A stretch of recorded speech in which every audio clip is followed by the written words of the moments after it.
व्याकरण दृष्टि जगन्नाथ शब्दर अर्थ जगती सर्वोच्च स्थान उपरे विजय करिथिबा नाथ स्वामी बा मालिक।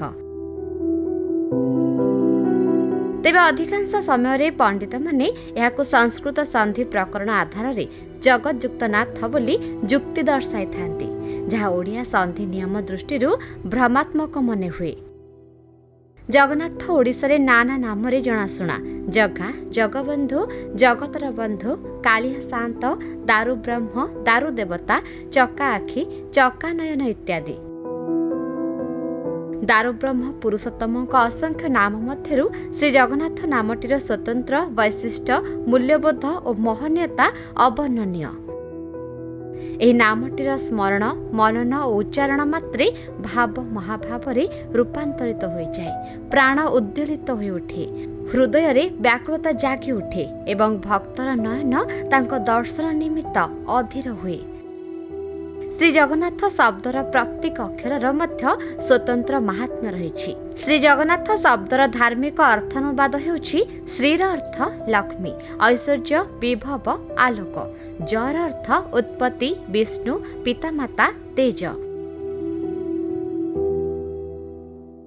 सकल सृष्टिर कारण हेउछन्ति भगवान जगन्नाथ। सर्वदेवता तांकठारु सृष्टि। से वेद, मंत्र, जोग, ज्ञान आदिर उत्पत्ति स्थल।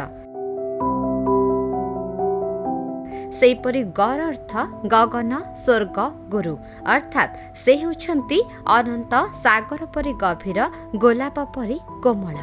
से समस्तंकर गुरु। तांकर श्रीचरण तले आश्रय पाइबा समस्तंकर काम्य। नर अर्थ निराकार, निर्विकार, अविनाशी, स्थानातीत, निर्माया, निरीह, निर्मल। निराकार, निर्गुण, नित्य, अविनाशी परमात्मा परमेश्वर साकार सगुण स्वरूप ही श्री जगन्नाथ। शेषरे थर अर्थ पर्वत, भयत्राता, मंगल, रक्षण। से अजेय, अनाथर नाथ, भयनाशक, सर्वमंगलकारक। से द्रौपदींकर मान रक्षण, गज उद्धारण परि समस्तंकर दुख दूर करती। आम धर्म, संस्कृति और परंपरा विषय में अधिक जानिबा पई देखुथांतु भक्ति ओडिशा आध्यात्मिकतार अनुभव।